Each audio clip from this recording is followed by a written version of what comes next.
Welcome to Spectra Shifts, in a nutshell, where complex science meets clear understanding. From quantum quirks to cosmic wonders, we break it all down into bite-sized brilliance. No jargon, just curiosity, clarity, and discovery. Let's shift your spectrum of knowledge, one nutshell at a time. There's this idea we love to repeat: what doesn't kill you makes you stronger. It sounds powerful, almost heroic, like hardship is a gym for the soul. The more life punches you in the face, the tougher you become. Think of your mind like a city, alive, vibrant, connected. It's a place where every thought, emotion, and memory has its own path, its own journey. The streets are filled with the hustle and bustle of daily life, each moment contributing to the intricate tapestry of your consciousness, a place where thoughts, emotions, and memories flow like people in streets. They interact, they collide, they move in harmony and sometimes in chaos, but always with a sense of purpose and direction.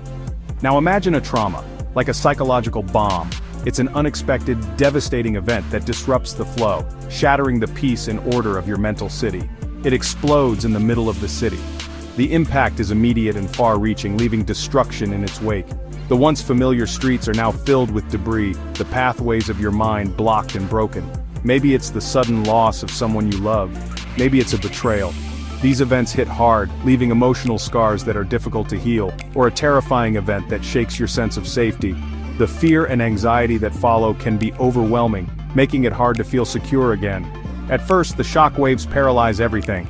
Thoughts stop, emotions crash, the mind struggles to process what has happened, leaving you in a state of numbness and disbelief. You can't think straight, you can't sleep, you lose trust. The normal rhythms of life are disrupted, replaced by a constant state of unease and confusion. Everything that used to be normal feels like a distant memory. The vibrant city of your mind now seems like a ghost town, haunted by the echoes of what once was.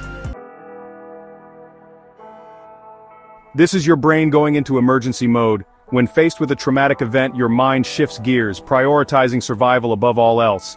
It's an ancient mechanism, hardwired into our very being, designed to keep us alive in the face of danger. Just like the immune system kicks in when you're physically wounded, your mind pulls all its energy to protect you. It's a complex yet instinctive response, mobilizing every resource to shield you from harm.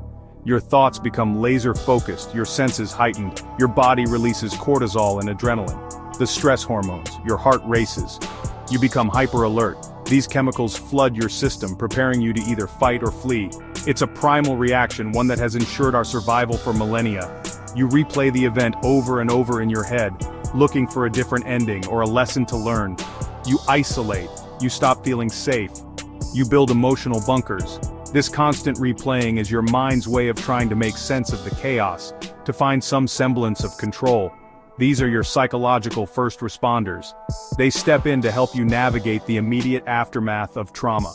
They offer support, understanding, and a safe space to process your emotions. Their job is to help you survive. And they do. They provide the emotional triage needed to stabilize you, to keep you from spiraling further into despair. They are the lifeline that keeps you connected to the world. But they come at a cost. The constant state of alertness, the unending vigilance, it wears you down. It drains your energy, leaving you exhausted and depleted. Because just like in war, the damage isn't always from the enemy. The battles you fight within yourself can be just as devastating. The scars left behind are not always visible, but they are there, etched into your very soul. Sometimes it's from your own defenses.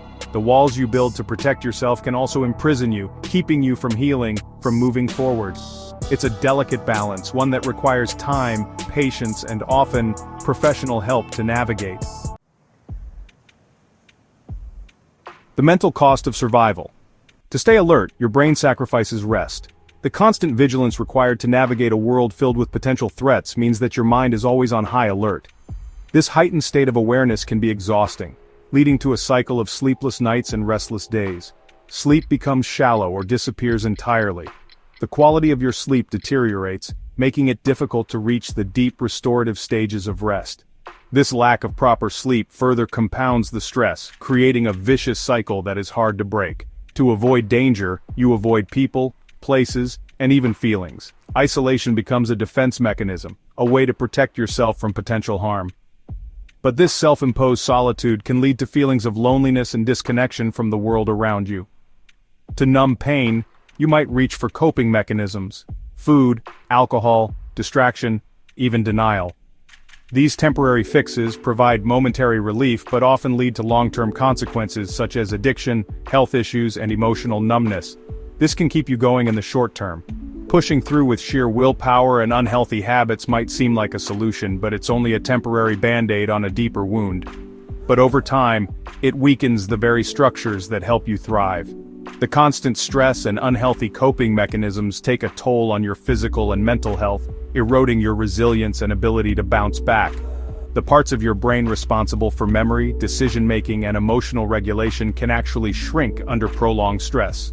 This can lead to difficulties in concentrating, making decisions, and managing your emotions effectively. The mind's economy is now in survival mode, diverting resources away from creativity, curiosity, and joy. You survive, yes. But something has changed. The vibrant, curious, and joyful parts of you are overshadowed by the constant need to stay safe and alert. The mental cost of survival is high. It demands sacrifices that can leave you feeling like a shadow of your former self. Recognizing these patterns is the first step towards reclaiming your mental well-being and finding a path back to a more balanced and fulfilling life. Invisible scars. Here's the part we often ignore. Trauma doesn't always scream. Sometimes it whispers. It hides in small habits, like flinching at a raised voice, avoiding relationships, or not trusting your own judgment anymore. Years later, you might wonder, why can't I move on? Why do I react so strongly to things others shrug off? It's because the trauma carved out a groove in your nervous system, a path your mind keeps returning to, especially when life feels uncertain again. This is the emotional equivalent of a scar. Now let's be clear. Resilience is real. Some people face horrors and grow from them. They gain depth, wisdom, and empathy. They use the cracks as channels for light.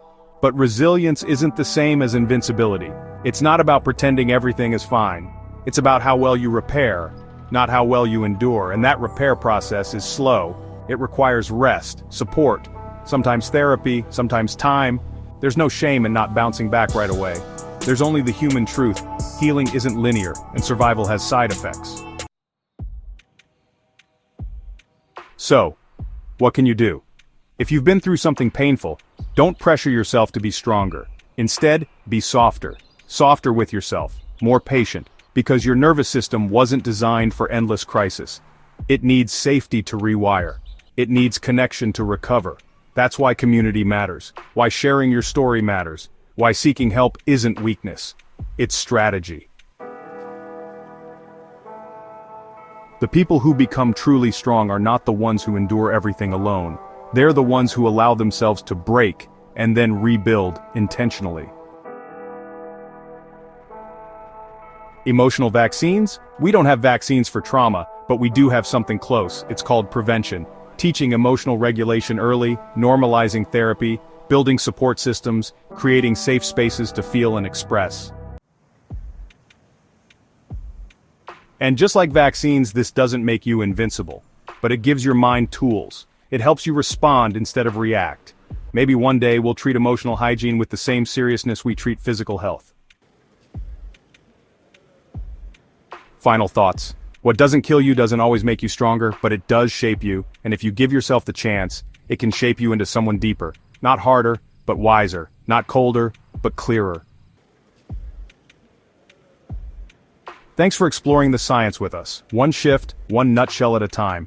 If you enjoyed this journey, don't forget to like, subscribe, and share the curiosity. Until next time, stay curious, stay sharp, and keep shifting your spectrum.